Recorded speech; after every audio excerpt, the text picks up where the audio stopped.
Hello everyone, मैं जय गोस्वामी स्वागत करता हूं आपका अपने यूट्यूब चैनल एजी मेडिकल पर।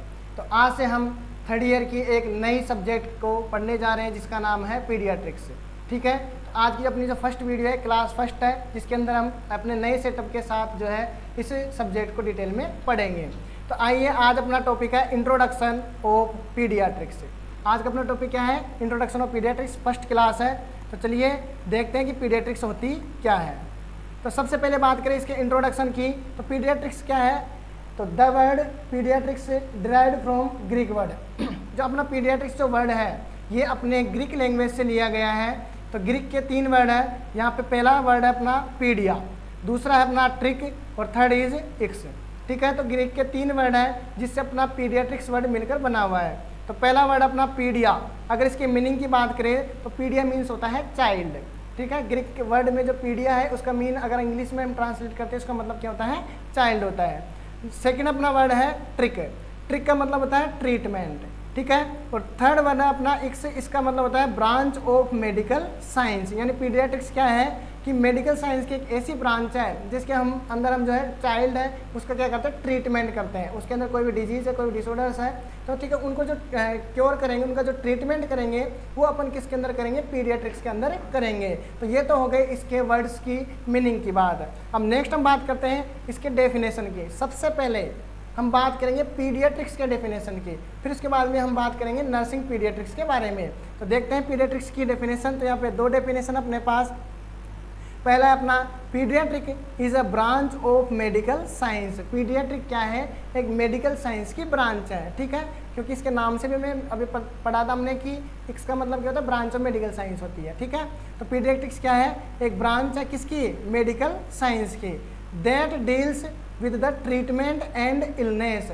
तो पीडियाट्रिक्स क्या है? एक प्रकार की मेडिकल साइंस की ब्रांच है जो डील करती है किसके साथ? एक तो ट्रीटमेंट के साथ। क्या करता है? एक तो ये ट्रीटमेंट, और दूसरा क्या है अपना? इलनेस। कोई भी इलनेस, कोई बीमारी है उसके ट्रीटमेंट के साथ डील करती है। एंड और growth and development of child. तो जो बच्चों का जो ट्रीटमेंट है, बच्चों का जो अपना इलनेस के दौरान जो उनको केयर दी जाती है, साथ ही जो चाइल्ड है उसकी ग्रोथ का और उसके डेवलपमेंट का, इन सब के साथ जो डील करती है वो ब्रांच अपनी कौन सी है? अपना पीडियाट्रिक्स है।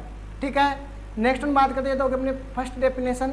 सेकंड है paediatrics is a branch of medical science. ठीक है, इसके नाम में इसका अर्थ छुपा हुआ था। इसका मतलब क्या होता है? ब्रांच ऑफ मेडिकल साइंस, जो भी हमने देखा था। तो पीडियाट्रिक्स क्या है? एक प्रकार की ब्रांच है किसकी? मेडिकल साइंस की। दैट डील्स, जो कि क्या करती है? डील करती है with the care of child in health and illness. यानी बच्चों की जो हेल्थ है, स्वास्थ्य है, और इलनेस जो बीमारी के दौरान, तो उनके जो है जो बच्चों की जो केयर की जाती है, तो मेडिकल साइंस की जिस ब्रांच में की जाती है उसे हम क्या बोलेंगे? पीडियाट्रिक्स से कहते हैं। तो ये तो अपनी हो गई सबसे पहले इनके डेफिनेशंस पीडियाट्रिक्स के बारे में। नेक्स्ट हम बात करते हैं पीडियाट्रिक नर्सिंग के बारे में। ये अपने नर्सिंग फील्ड में इंपॉर्टेंट है डेफिनेशन। ठीक है, तो पीडियाट्रिक नर्सिंग होती क्या है? समझ में आ गया पीडियाट्रिक्स की डेफिनेशन। अब नेक्स्ट हम बात करते हैं पीडियाट्रिक नर्सिंग के बारे में। तो पीडियाट्रिक नर्सिंग क्या होती है? It is a nurse care from conception to age of 16 year. यानी पीडियाट्रिक नर्सिंग क्या होती है कि हमें क्या करना पड़ेगा? जो अपना न्यू बॉर्न बेबी है उसकी क्या करनी पड़ेगी? केयर करनी पड़ेगी। नर्सिंग केयर देंगे उसको। ठीक है, नर्सिंग केयर देंगे। कब से कब तक देनी, ये इंपॉर्टेंट है। तो उसका जो कंसेप्शन पीरियड होता है, कंसेप्शन पीरियड क्या होता है कि जब फर्टिलाइज हो जाता है ओवम, तब से लेके, कंसेप्शन का मतलब क्या होता है? The state of fertilisation of the ovum. यानी जो स्पर्म और जो ओवम जो दोनों एक साथ क्या होते हैं? कंबाइंड हो जाते हैं, और जो ओवम को फर्टिलाइज कर दिया जाता है, तो वो जो स्टेज है जिसके अंदर जो है यूट्रस अपना क्या कर लेता है? फीटस को रिसीव कर लेता है, तो वो जो स्टेज है वो कहलाती है अपना कंसेप्शन। ठीक है, तो कंसेप्शन से लेके कब तक? एज ऑफ 16 ईयर्स तक। ठीक है, जब अपना जो चाइल्ड होगा उसकी डिलीवरी होगी, डिलीवरी होने के बाद उसका जो पूरा चाइल्डहुड है वो खत्म होगा, और 16 ईयर तक जब उसकी एज हो जाएगी तब तक उसकी केयर करना क्या कहलाता है? अपना पीडियाट्रिक नर्सिंग कहलाता है। अब यहाँ पे बात आती है कि कुछ जो कंट्रीज़ है उसमें पीडियाट्रिक नर्सिंग जो है कंसेप्शन से लेके 16 ईयर होती है, और कुछ कंट्रीज़ के अंदर जो है पीडियाट्रिक नर्सिंग जो है कंसेप्शन से लेके जो है 18 ईयर तक होती है। अब इसमें क्या है कि जो डेवलप्ड कंट्री है, कौन सी कंट्री है? डेवलप्ड। ठीक है, जो डेवलप्ड कंट्री है वहाँ पे तो जो है कंसेप्शन टू 16 ईयर तक उसकी क्या होती है, एज मानी जाती है। लेकिन जो डेवलप्ड हो चुकी कंट्रीज उनमें, लेकिन जो अब जो डेवलपिंग पे है वो कंट्रियाँ, उनके अंदर जो है एज कितनी मानी जाती है, 18 तक। तो अपना जो इंडिया है एक डेवलप्ड कंट्री है ऑलरेडी, तो हमारी जो डेफिनेशन है वो नर्सिंग केयर स्टार्ट होगी कहाँ से, कंसेप्शन टू 18 ईयर्स तक। ठीक है, अब बात करते हैं हम नर्सिंग केयर दे रहे हैं, चाइल्ड को नर्सिंग केयर देंगे, तो नर्सिंग केयर दे रहे हैं तो उसके अंदर क्या क्या अपने जो केयरिंग के मेथड है उसमें हम सबसे पहले क्या करते हैं, प्रिवेंटिव केयर करते हैं। प्रिवेंटिव केयर का मतलब क्या होता है कि बीमारी होने से पहले ही हम उसका क्या कर ले, बचाव कर ले। ठीक है, और नेक्स्ट अपनी कौन सी केयर होनी चाहिए, प्रमोटिव केयर, यानी उसका जो हेल्थ है, उसका जो हेल्थ स्टेटस है उसको हमें प्रमोट करना है। इसके बाद में आता है क्यूरेटिव केयर, यानी उसको क्या करना है, क्योर करना है।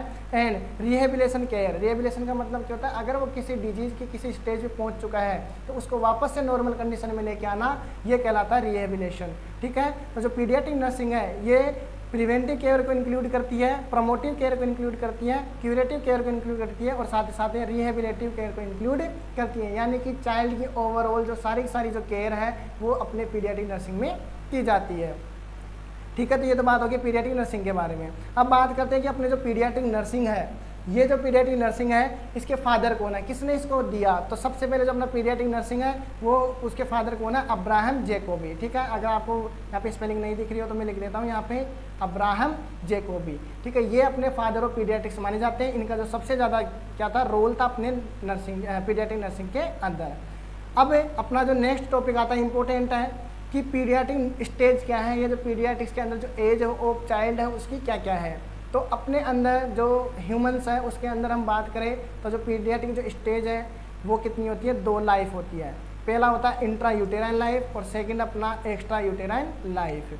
ठीक है, इंट्रा यानी क्या होता है, अंदर, यूटेराइन यानी कि यूट्रस के अंदर। तो एक तो अपना जो चाइल्ड होगा, डिलीवरी होकर जो चाइल्ड आएगा उसकी लाइफ हम यूट्रस के अंदर देखेंगे, और एक लाइफ जो है हम आउटर यूट्रस यानी एक्स्ट्रा यूट्रस में क्या करेंगे, हम यूट्रस के बाहर अपने एनवायरनमेंट में देखेंगे। तो इसकी 2 लाइफ होगी मेनली, इंट्रा यूटेराइन लाइफ और एक्स्ट्रा यूटेराइन लाइफ। अब बात करें यूट्रस के अंदर कौन कौन सी लाइफ है, कौन कौन सी स्टेज है, तो सबसे पहला आता है अपना जाइगोट। जाइगोट क्या होता है कि जो अपना स्पर्म है, ठीक है, अपना जो स्पर्म है और ये किसके साथ कंबाइंड हो जाएगा, जाके ओवम के साथ। तो जब स्पर्म और ओवम दोनों क्या होंगे, कंबाइंड होंगे, तो इसको बोलते हैं फर्टिलाइजेशन। तो फर्टिलाइजेशन जैसे ही होगा तो उसके बाद में किसका फॉर्मेशन होता है, जाइगोट का। ठीक है, तो यूट्रस के अंदर ये फॉर्मेशन होना है बेसिकली। तो ये जो है पहली स्टेज आती है अपने जाइगोट, ये होती है 0 to 2 वीक्स, यानी जब फर्टिलाइजेशन हो गया तब से लेके 2 वीक तक, यानी 2 सप्ताह तक जो है ये स्टेज चलती है। ठीक है, इसके बाद में आता है एम्ब्रियो। एम्ब्रियो में क्या होता है कि उसके जो है ऑर्गन बनना डेवलप हो जाते हैं, ऑर्गन डेवलप होना शुरू हो जाते हैं, बनने लग जाते हैं, इसको एम्ब्रियोजेनेसिस कहते हैं। ये जो एज होती है वो कब से होती है, जाइगोट हो गया 2 वीक तक, तो 2 वीक से लेके 8 वीक तक जो स्टेज होती है उसको हम क्या बोलते हैं, एम्ब्रियो कहते हैं। ठीक है, सबसे पहले फर्टिलाइज हुआ ओवम, फर्टिलाइज होते ही 2 वीक तक जो है वो जाइगोट कहलाएगा। फिर उसके बाद में जाइगोट होने के बाद 2 वीक से लेके जो है 8 वीक तक, ठीक है, वो क्या कहलाएगा, अपना एम्ब्रियो कहलाएगा। ठीक है, अब 8 वीक से लेके 40 वीक तक, ठीक है, जब तक उसकी डिलीवरी नहीं हो जाती है तब तक उसको अब हम क्या बोलेंगे, फीटस बोलेंगे। ठीक है, इस फीटस के अंदर जो है पूरे जो है उसके ऑर्गन्स हमें क्या हो जाने लग जाएंगे, विजिबल होने लग जाएंगे, उसके ऑर्गन्स का फॉर्मेशन हो जाएगा और अच्छे से हम उस ऑर्गन का पता लगा पाएंगे। तो यूट्रस के अंदर 3 स्टेज होती है, पहला होता है जाइगोट, दूसरा होता है एम्ब्रियो और तीसरा होता है फीटस। ठीक है, अब जो है बेबी की क्या हो गई है, डिलीवरी हो गई है, पूरा जो है उसका टाइम पीरियड हो चुका है। अब वो पूरी जो है 40 से लेके 44 वीक्स तक जो है उसका पूरा डेवलपमेंट हो चुका है। अब उसकी क्या हो गई है, डिलीवरी हो गई है, तो अब वो यूट्रस से बाहर आ जाएगा। तो अपनी जो सेकंड लाइफ चलेगी वो कौन सी चलेगी, एक्स्ट्रा यूटेराइन लाइफ चलती है। ठीक है, इसके अंदर भी अलग अलग स्टेज है। तो सबसे पहले स्टेज अपना न्यू बॉर्न बेबी, ठीक है, इसको न्यू बॉर्न बेबी बोलते हैं, या फिर इसका दूसरा जो टर्म है वो क्या अपनी नियोनेट बोलते हैं। जैसे बेबी डिलीवर होगा तो 0 से लेके 28 डेज तक, ठीक है, 0 से लेके 28 दिन तक हम उसको क्या बोलेंगे, न्यू बॉर्न बेबी कहते हैं। अब जो न्यू बॉर्न बेबी है, जो नियोनेट है, इसकी भी 2 स्टेज होती है।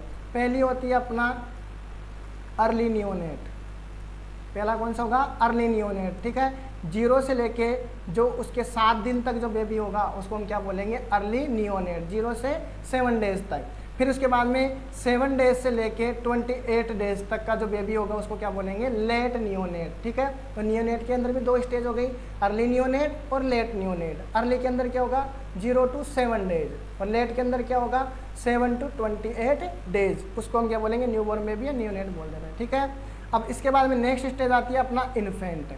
इन्फेंट में कब से कब तक का टाइम पीरियड होता है, 28 दिन तक तो क्या कहलाएगा, वो न्यूनेट कहलाएगा। उसके बाद में 1 मंथ टू 1 ईयर यानी 1 महीने से लेकर 1 साल तक का जो बेबी है वो क्या कहलाता है, अपना इन्फेंट कहलाएगा। ठीक है। इसके बाद में जो नेक्स्ट स्टेज आती है वो आती है टोडलर। टोडलर कब से कब तक का टाइम पीरियड होता है, तो टोडलर जो है 1 साल से लेकर 3 साल तक यानी 1 ईयर टू 3 ईयर का जो बेबी होगा उसको हम क्या बोलेंगे, टोडलर कहते हैं। ठीक है। ठीक है। इसके बाद में आता है अपने जो नेक्स्ट स्टेज है वो कौन सी है, अपनी प्री स्कूलर। प्री स्कूलर में क्या आता है, 3 to 6 ईयर यानी 3 साल का जो चाइल्ड है, 3 साल के बच्चे से लेकर 6 साल तक का जो बच्चा होता है उसको हम क्या बोलते हैं, प्री स्कूलर कहते हैं। ठीक है। अब इसके बाद की जो नेक्स्ट स्टेज है मैं आपको यहाँ पे एक बार राइट करके दिखा देता हूँ कौन कौन सी है। ठीक है। प्री स्कूलर हो गया कहाँ से कहाँ तक है, 3 years to 6 ईयर यानी 3 साल से 6 साल तक का जो बच्चा है वो प्री स्कूलर है यानी स्कूल जाने से पहले की अवस्था है उसमें। अब है वो क्या हो गया, अपना जो नेक्स्ट स्टेज है वो है अपनी कौन सी, स्कूलर एज। ठीक है। स्कूलर एज, स्कूलर एज में कब से कब तक का होगा, तो स्कूलर एज के अंदर जो अपना बच्चा होगा वो होगा 6 to 12 ईयर यानी 6 साल से लेके 12 साल के बच्चे की जो एज होगी उसको हम क्या बोलेंगे, स्कूलर एज के नाम से जानते हैं। ठीक है। और अब अपना जो है अगली जो स्टेज आती है वो अपना कौन सा, एडोलसेंस। ठीक है, जिसको हम किशोरावस्था बोलते हैं, एडोलसेंस। ठीक है। एडोलसेंस की अगर हम एज की बात करें तो एडोलसेंस की जो एज होती है वो होती है 12 ईयर टू 18 ईयर यानी कि 12 साल से लेके 18 साल तक का जो बच्चा है उसको हम क्या बोलेंगे, एडोलसेंस बोलेंगे।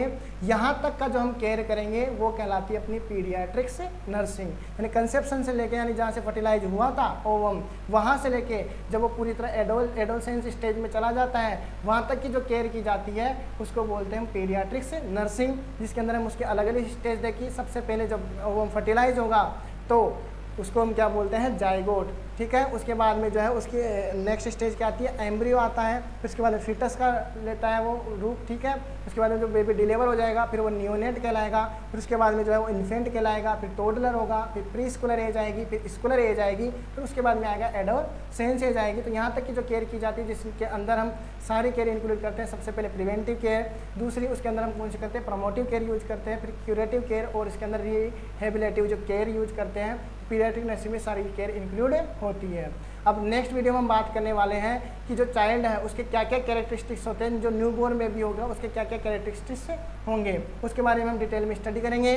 तो आज की वीडियो इतनी ही। अपने जो दोस्त हैं और अपने जो साथ में जो क्लासमेट्स हैं उनको ये वीडियो शेयर कीजिए ताकि वो भी अपना जो है इस क्लास का लाभ ले सके। Thank you for watching this video.